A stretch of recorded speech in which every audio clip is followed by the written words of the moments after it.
अहो हा घ्या तुमचा टिफिन. एवढा वेळ लागतो का टिफिन द्यायला? जरा पटापट करायचं ना.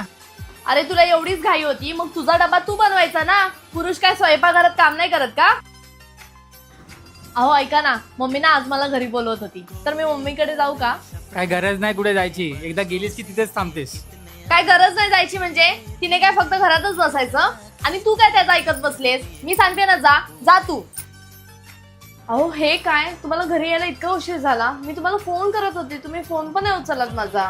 उशीर झाला म्हणजे ऑफिसमध्ये काम होतं म्हणून उशीर झाला. तुला काय करणार आहे, तू घरी बसलेली असतेस तर. अरे ती तुझ्या काळजीपोटीच बोलते ना, आणि ती घरी बसलेली असते ना म्हणून तुला तुझ्या सगळ्या गोष्टी आयत्या हातात मिळतात. त्याची जरा कदर ठेव. अगं तू इकडे काय बसलीस? मला माझे कपडे इस्त्री करून दे. तू बस ग इथेच.